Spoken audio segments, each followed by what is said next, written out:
Yo les gars, on se retrouve aujourd'hui pour une nouvelle vidéo. Aujourd'hui on s'intéresse à quelques supports pour les decks insectes qui sont sortis du coup dans Rage of the Abyss, mais qui n'étaient pas forcément prévus. Donc on a deux exclus TCG plus une nouvelle piège de Ragnarika. Dans cette vidéo on va simplement voir si elles sont intéressantes et où est-ce qu'on va pouvoir les jouer. Donc on est parti pour cette analyse. Le premier support dont je voulais vous parler, c'est les monstres indestructibles insectes.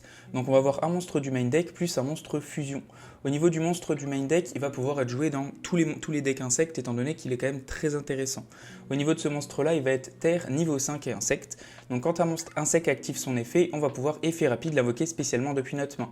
Derrière, si c'était un effet actif, on activait cet effet en réponse à un effet de l'adversaire, à ce moment-là, on annule l'effet de l'adversaire jusqu'à la fin du prochain tour, après que cette carte soit résolue, mais on ne peut pas invoquer spécialement depuis l'extra deck, excepté des monstres insectes.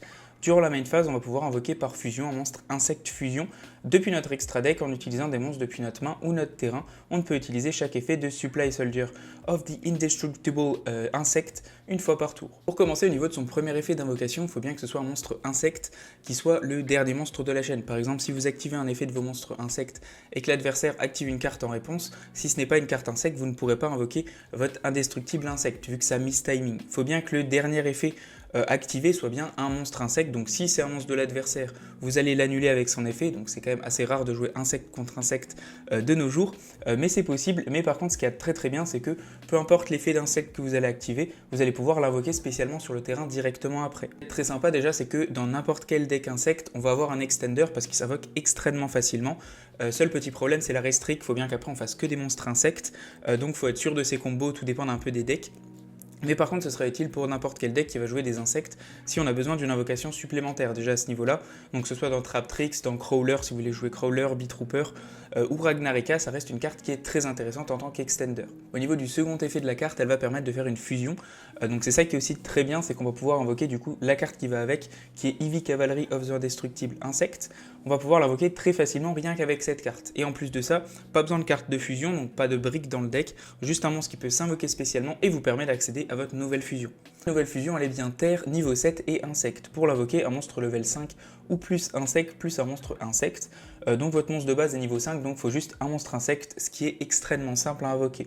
Au niveau de ce monstre et de ses effets, il ne peut pas être détruit par les effets de carte de l'adversaire. Si tous les monstres qu'on contrôle face recto sont des monstres insectes, effet rapide, on peut cibler deux monstres sur le terrain en incluant un de nos propres monstres insectes et on les bannit. On ne peut utiliser chaque effet de Heavy Cavalry of the Indestructible Insect qu'une seule fois par tour.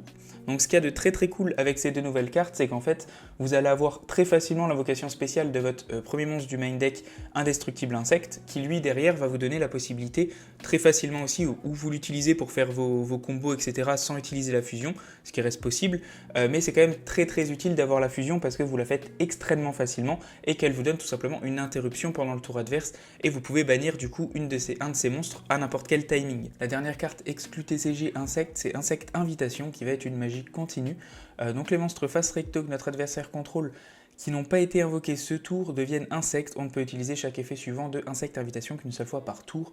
On peut target 3 de nos monstres bannis insectes, les renvoyer dans le deck et derrière piocher une carte. Durant la end phase, cette carte est dans le cimetière. Parce qu'elle était envoyée depuis votre main ce tour au cimetière, derrière on peut la placer face recto dans notre zone magie et piège. Donc au niveau de cette carte, elle reste quand même assez situationnelle. Je pense qu'elle va quasiment jamais être jouée dans le jeu.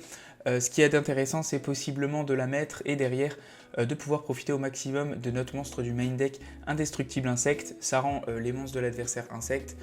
Effet de supply, il s'invoque, il annule l'effet de l'insecte adverse, donc ça peut être intéressant à ce niveau-là, mais c'est une stratégie qui date un petit peu, donc franchement c'est pas très intéressant. Ça permet aussi de recycler ses cartes, mais en soi on peut pas aller la chercher quand on veut, et de recycler, c'est en général des cartes qu'on joue x1 qui sont d'un archétype, et on a déjà potentiellement notre insecteur Picophalena qui permet aussi déjà de faire des renvois dans le deck, donc clairement cette carte ne va je pense pas du tout être jouée, elle n'est pas très intéressante.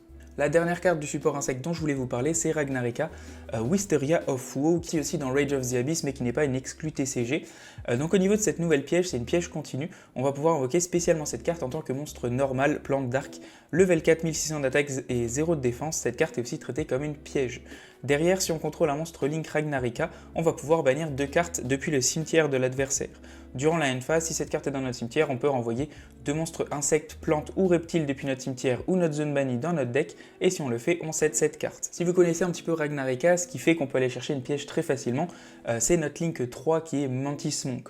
Au niveau de la piège qu'on va chercher de base avec Ragnarika, c'est Hunting Dance, qui va permettre en général de détruire une carte de l'adversaire sur son terrain, ou 2 ou 3 selon les decks que vous jouez. Mais c'est quelque chose d'assez stable qu'on joue vraiment dans Ragnarika basique. En soi, ça donne tout simplement une nouvelle option.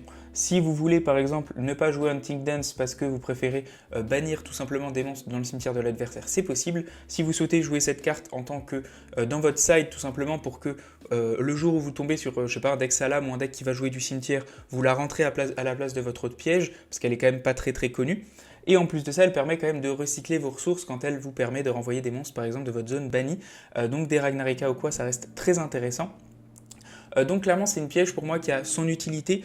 Pour le coup je trouve que de jouer Hunting Dance reste quand même largement meilleur et plus polyvalent, mais par contre d'avoir une deuxième option ou en side, ou alors si vraiment vous avez des soucis avec les cimetières de l'adversaire ou que c'est une méta où il y a beaucoup de cimetières, à ce moment là je pense que Wisteria va être joué à la place de Hunting Dance, donc ça reste quand même une excellente carte. Ma conclusion sur ces nouveaux supports, c'est de l'excellent support. Pour Ragna, ça fait une nouvelle option. Pour ce nouveau monstre indestructible insecte, c'est aussi de très bonnes options pour les decks insectes.